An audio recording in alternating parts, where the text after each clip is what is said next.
মানে একই বলে আসলে কপাল খারাপ হলে যা হয় আর কি, মানে সময় খারাপ হলে সাদা কাপড় থেকে নাকি রং ওঠে, এটা আমি শুনতাম, কিন্তু এমন ঘটনা ঘটবে তাও বিএনপির মাধ্যমে, তাও একসময় বিএনপির প্রথিতযশা নেতা, সাবেক মন্ত্রী, এমপি, ইভেন এলিট ক্লাসের বড়লোক শ্রেণীর মানুষ মঞ্জুরুল আহসান মুন্সি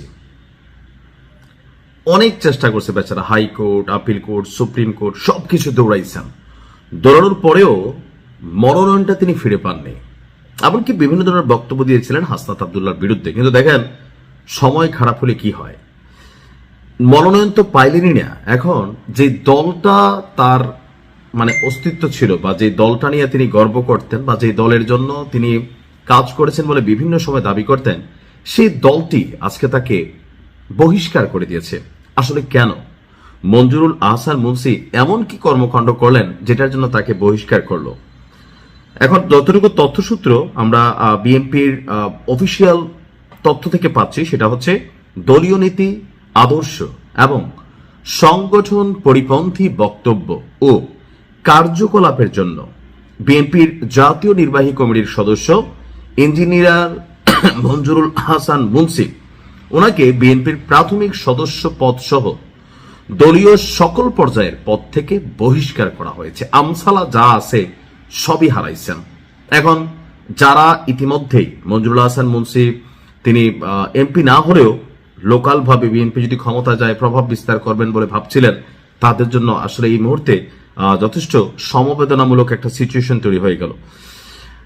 রাতে বিএনপির সিনিয়র যুগ্ম মহাসচিব রুহুল কবির রিজভী তিনি এক প্রেস বিজ্ঞপ্তিতে এই তথ্য জানাচ্ছেন। এখন সমস্যা কোথায় দেখেন, তিনি আসলে কি করছেন, মানে হিসাবে না বললে এদেশে দলও নিজের না। আপনারা জানেন যে এই দেবিদ্বার আসনে ট্রাক মার্কার পক্ষে বিএনপি কিন্তু তাদের অবস্থান নিয়েছে, যেন হাসনাত আব্দুল্লাহর বিরুদ্ধে ন্যূনতম ভাবে যিনি ট্রাক মার্কা নিয়ে প্রার্থী আছেন তিনি যেন পাশ করেন। তো আমরা দেখলাম যে ট্রাক মার্কার নির্বাচনী সভার বক্তব্যে মঞ্জুরুল আহসান মুন্সি বলছে, যদি বিএনপি ক্ষমতায় আসে আর আপনারা অন্য দলকে ভোট দেন তাহলে আমি আপনাদের ছাড়ব না, ঘর বাড়ি সব পুড়িয়ে ছারখার করে দিব। তো মুন্সি এখন নিজের ঘর বাড়ি থাকবে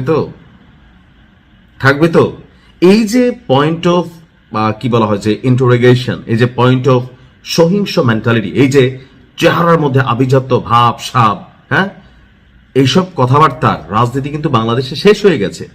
আপনি যারা বিএনপিকে ভোট দিবেন না তাদের বাড়িঘর জ্বালাই দিবেন।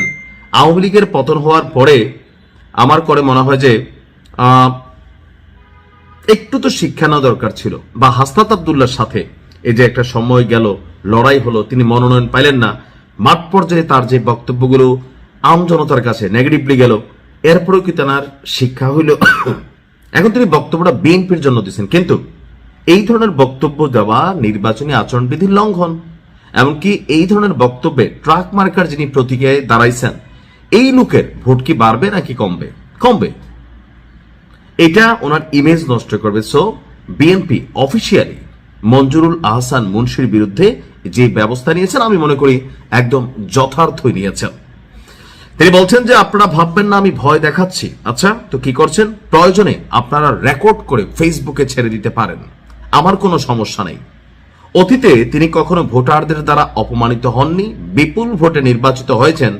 তবে এবার অপমানিত হলে তার প্রতিশোধ নেওয়ার কথা জনসম্মুখে তিনি বলেন। এরপরে বলছেন যে আমাকে খারাপ হতে বাধ্য করবেন না, আমি যদি খারাপ হই তাহলে খারাপ হবো। কাকা, এখন আপনি খারাপ হয়ে যান, আপনাকে হাসনাত আব্দুল্লাহ সাইজ করে ফেলবে, কারণ দলীয়গতভাবে আপনাকে একদম আউট অফ মার্কেটে ফেলে দেওয়া হয়েছে। এক ধরনের অসহায়ত্ব অবস্থায় আপনি পড়ে গেছেন। দেখেন, অতি অহংকার ভালো না, অতি অহংকার মাঝে মাঝে বিপদ ডেকে আনে। এটাই মঞ্জুরুল আহসান মুন্সি সহ যারাই মনে করছেন তাদের জন্য কিন্তু সামনে খারাপ দিন আসতে যাচ্ছে। ভালো থাকুন, আসসালামু আলাইকুম।